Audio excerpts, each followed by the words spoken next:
Bretherick from the Salem Church of Christ up in Florence, actually in Zip City, Alabama, which is north of Florence. If you ever come by that way, stop in and see us. I told Dennis that I don't want my time to start until I get through this part here at the beginning. I wanted to say some things to encourage y'all, because I've been encouraged by talking to a lot of y'all and by hearing some reports and everything, just to get to meet some good folks. So I wanted to talk about a couple of things that I'm passionate about. One is my church family at the Salem Church of Christ. I've been an elder there for about 10 years. A great group. It's a mission-minded church. The mission that I'm in now, Salem has been involved in for close to 50 years now. The trips that I've gone on that I'll be talking about in just a minute, we've had at least 15 people, and I may be missing some when I'm counting in my head, that have gone to Thailand from Salem. More than that, I believe have gone to Panama, which is another mission point that we have. And I would say at least half of the adults in our congregation have been to some mission point that we have worked with back. 4 young men from Salem and one other have accompanied me to Thailand in the last 2.5 years that are between the ages of 22 and 28. So we are getting some young people involved, and they all preach lessons while they were there. So I want to encourage you that there are people that are involved in mission work, and especially our young people. Another thing that I'm passionate about is this place that we're in right now, Maywood Christian Camp. I serve on the board of directors of Maywood, have for almost 20 years, I guess now, and I direct the Florence week of Maywood. I believe there's 270 kids each summer that hear about mission work. So we're getting the word out with our kids that come to camp here. This camp does a wonderful, this is one of Salem's mission points, Maywood Christian Camp. Our Florence week of Maywood over the past 4 years have had over 75 baptisms here at camp. And these kids are leaders in their churches. Last year we had 100 kids here ages 15 to 18. And that's good to get that age to come to camp. So I'm passionate about Maywood. And another thing that I'm passionate about is our work in Thailand now. I'm kind of late to the mission game. I've only been involved in this since 2016, but I'm really, really excited about it, and I think you'll see that in the report. This past March and April, my 5th trip to Thailand, and then this is the 4 of us that went, my wife and I, and a couple who are close friends of ours. The man second from the left is Subin Pamboon, who's been working in Thailand since early 70s. Subin came and studied at IBC. They started a literature program in Thailand, and since the early 70s, they've enrolled over 1.2 million people in the Bible correspondence course there. It's a great work, and I'll talk about that course just a little bit later. To his right in the picture between he and I is one of the deacons at the Friendship Church of Christ, which is a congregation there in Bangkok.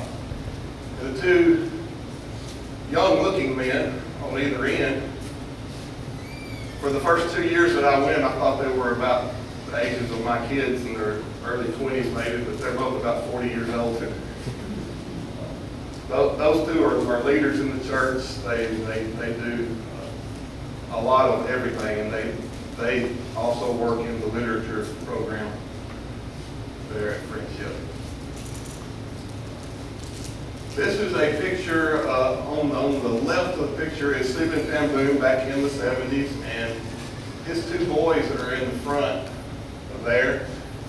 And when they were here, when he was studying at IPC in the early 70s, his son Daniel and I were in first grade together. So I've had the Thailand connection since first grade.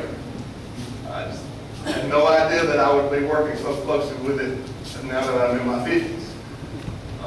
On the right is Ted Lindgren, who was instrumental in getting the work there started. That is their two families who live there. We teach important things other than the gospel when we go out in Syria. And then some English words that he knows how to say are rolled and tied. We will let you know that he's a Alabama fan.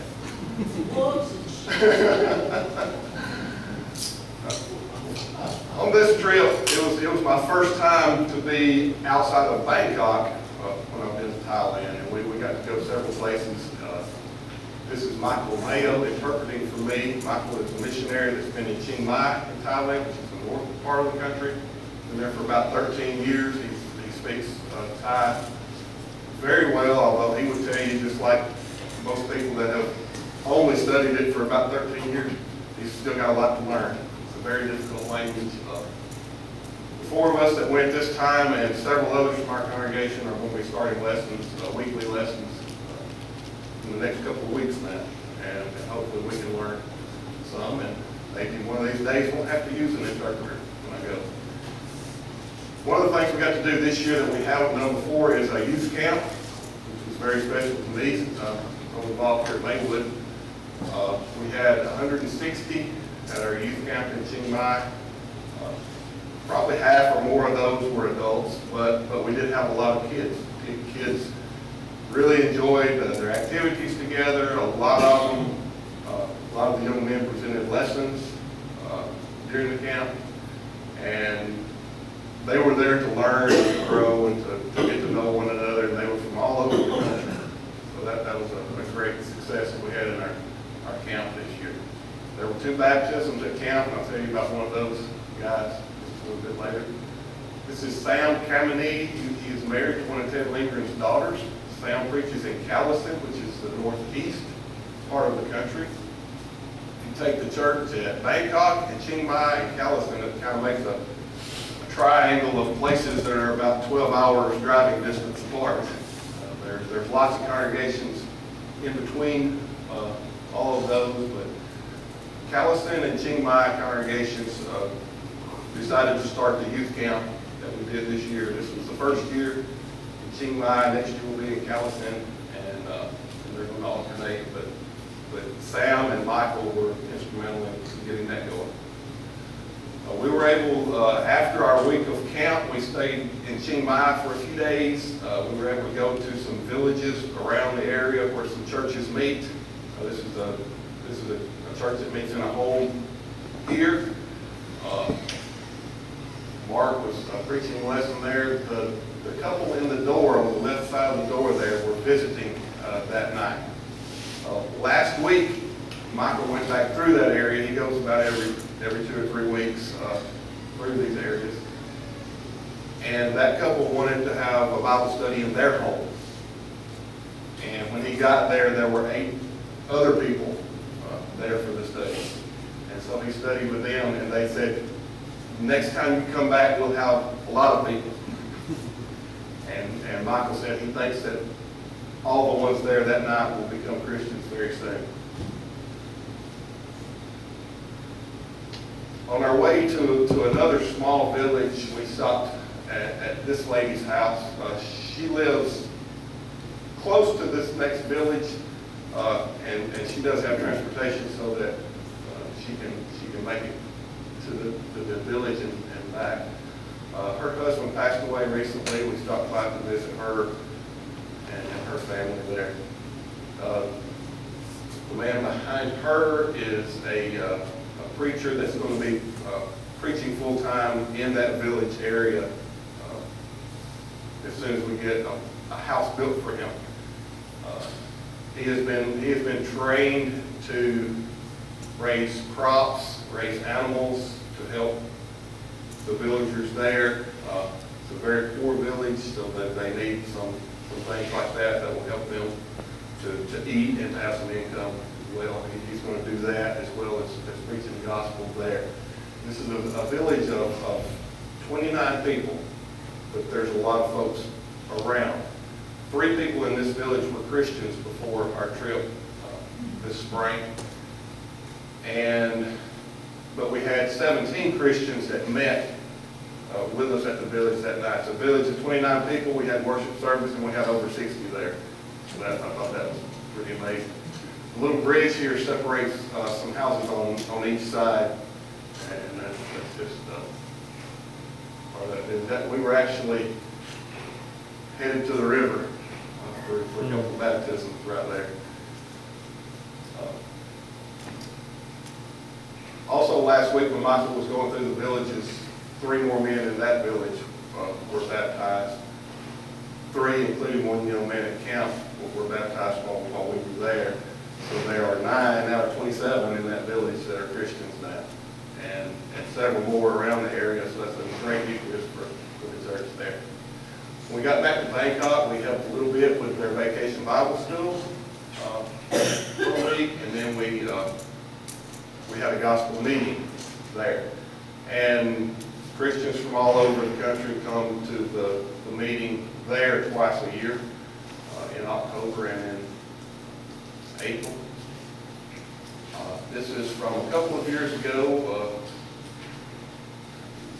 Guy in the white shirt, kind of to the right in the middle there, that looks like me, is my son Justin.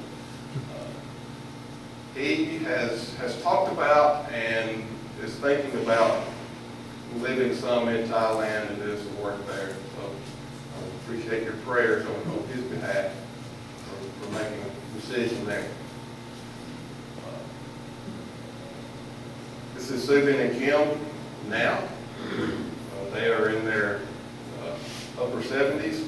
Subin is going strong in his preaching and teaching and volleyball playing and everything else. It's amazing what all he can do. This is a building that we built to conduct the literature program, and a lot of work has been done out of that building over the years. The 4th floor was not being used, so in the last couple of years we converted that to an apartment for those of us who go over there, so we don't have hotel expense when we go anymore. We stay up there. We actually have an air-conditioned room. One of the rooms is air-conditioned. And this year when we went back, one of the bathrooms had hot water. So we're getting uptown. I used the one that didn't because you really don't need it when it's 100 degrees every day. You kind of want that cold water. I was sitting out on the steps of this building one day, kind of in the shade, and there was a little breeze blowing. My wife had already come home, stayed a couple more weeks, and I was talking to her on the phone or FaceTime, looking at each other, and I told her how good it felt out there with a nice breeze. It just felt great that evening. Well, after we hung up, just a couple of minutes later, I got a picture from her. She had taken a screenshot of her phone where she had looked up what the weather was where I was, and it said it felt like 112. But you get used to it, I guess.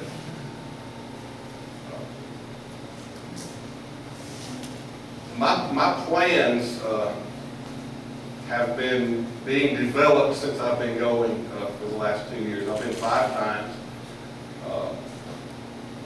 This past trip, Mark and I preached a combined total of 34 lessons, but I would not say that our trip was mainly to evangelize. I think more edification, a learning on our part, planning, just a lot of different things going on. My plans right now include converting the Bible correspondence course, which has been very, very successful, converting that to a smartphone app so that it can continue to be even more successful. It's kind of slowed down over the past few years, and I think this will give it a boost. Hopefully we can reach millions more by doing this and using some other types of advertisement to get it out.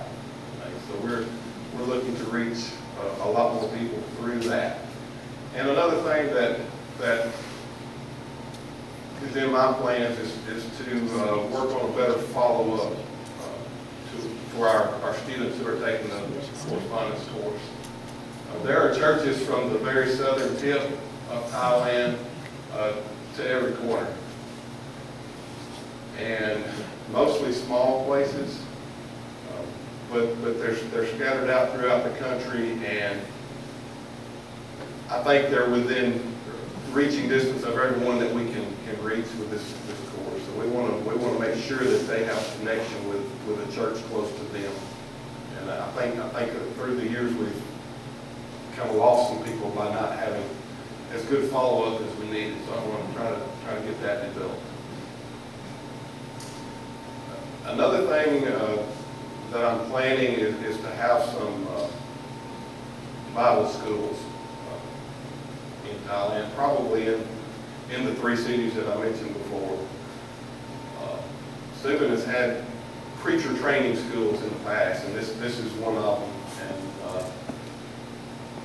I was looking through this picture with my wife last night, and we were recognizing people that, and this is from several years ago, we're recognizing people that we've met that are still preaching. And a couple of them also that attend at the Friendship Congregation.